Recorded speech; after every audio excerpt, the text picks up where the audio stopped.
Tonight, no one is safe. Ladies and gentlemen, here with a special edition of the Colbert Report, Stephen Colbert.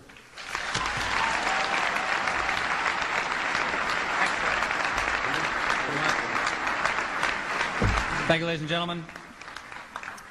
Before I begin, I've been asked to make an announcement. Whoever parked 14 black bulletproof SUVs out front, could you please move them? They're blocking in 14 other black bulletproof SUVs. They need to get out. Wow. Wow, what an honor. The White House Correspondents' Dinner. To actually, to sit here at the same table with my hero, George W. Bush. To be this close to the man. I feel like I'm dreaming. Somebody pinch me.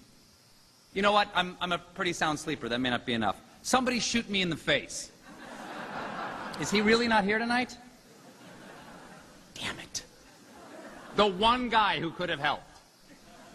By the way, before I get started, if anybody needs anything else at their tables, just speak slowly and clearly into your table numbers. Someone from the NSA will be right over with a cocktail. Mark Smith, ladies and gentlemen of the press corps, Madam First Lady, Mr. President, my name is Stephen Colbert, and tonight it is my privilege to celebrate this president. Because we're not so different, he and I. We both get it. Guys like us, we're not some brainiacs on the nerd patrol. We're not members of the Factinista. We go straight from the gut. Right, sir? That's where the truth lies. Right down here in the gut. Do you know you have more nerve endings in your gut than you have in your head? You can look it up. Now I know some of you are going to say I did look it up, and that's not true. That's because you looked it up in a book.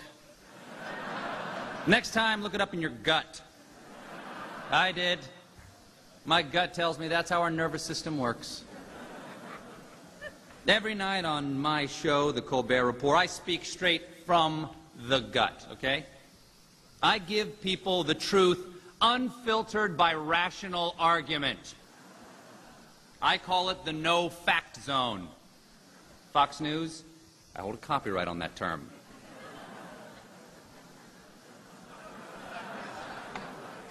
I'm a simple man with a simple mind. I hold a simple set of beliefs that I live by. Number one, I believe in America. I believe it exists. My gut tells me I live there. I feel that it extends from the Atlantic to the Pacific. And I strongly believe it has 50 states. And I cannot wait to see how the Washington Post spins that one tomorrow. I believe in democracy. I believe democracy is our greatest export, at least until China figures out a way to stamp it out of plastic for 3 cents a unit.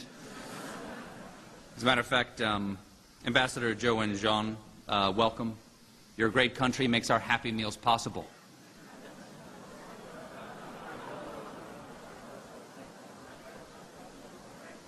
I said it's a celebration. I believe the government that governs best is the government that governs least, and by these standards we have set up a fabulous government in Iraq. I believe in pulling yourself up by your own bootstraps. I believe it is possible. I saw this guy do it once in Cirque du Soleil. It was magical. And though I am a committed Christian, I believe that everyone has the right to their own religion, be you Hindu, Jewish, or Muslim. I believe there are infinite paths to accepting Jesus Christ as your personal Savior.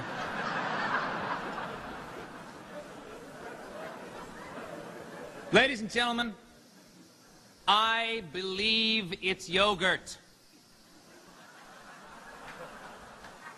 But I refuse to believe it's not butter. Most of all, I believe in this president. Now, I know there's some polls out there saying that this man has a 32% approval rating. But guys like us, we don't pay attention to the polls.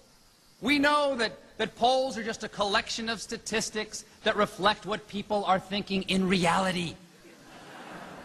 And reality has a well-known liberal bias. So, Mr. President, please pay no attention to the people who say the glass is half full. 32% means the glass. Important to set up your jokes properly, sir. Sir, pay no attention to the people who say the glass is half empty.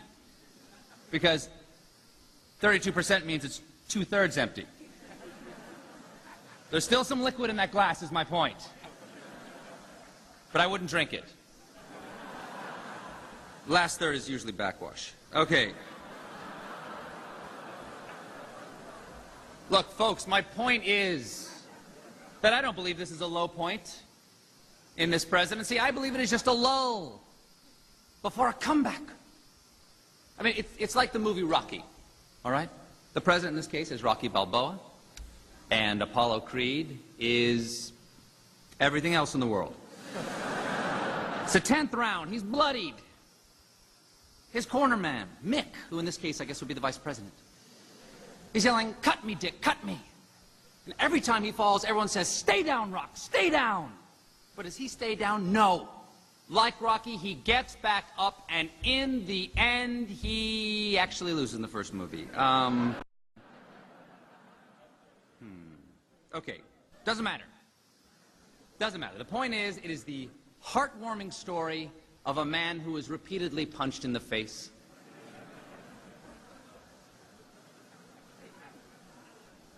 So don't pay attention to the approval ratings that say that 68% of Americans disapprove of the job this man is doing. I ask you this, does that not also logically mean that 68% approve of the job he's not doing? Think about it. I haven't. I stand by this man. I stand by this man because he stands for things. Not only for things, he stands on things. Things like aircraft carriers and rubble and recently flooded city squares. And that sends a strong message that no matter what happens to America, she will always rebound with the most powerfully staged photo ops in the world. Now, there may be an energy crisis. Well, this president has a very forward-thinking energy policy. Why do you think he's down on the ranch cutting that brush all the time? He's trying to create an alternative energy source. By 2008, we will have a mesquite-powered car.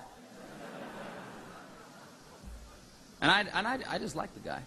He's a good Joe. Obviously loves his wife. Calls her his better half. And polls show America agrees. And she's a true lady and a wonderful woman. But I just have one beef, ma'am. I'm sorry, but this reading initiative. I'm sorry, I've never been a fan of books. I don't trust them. They're all fact, no heart. I mean, they're elitists telling us what is or isn't true or what did or didn't happen. Who's Britannica to tell me the Panama Canal was built in 1914? If I want to say it was built in 1941, that's my right as an American. I'm with the president. Let history decide what did or did not happen.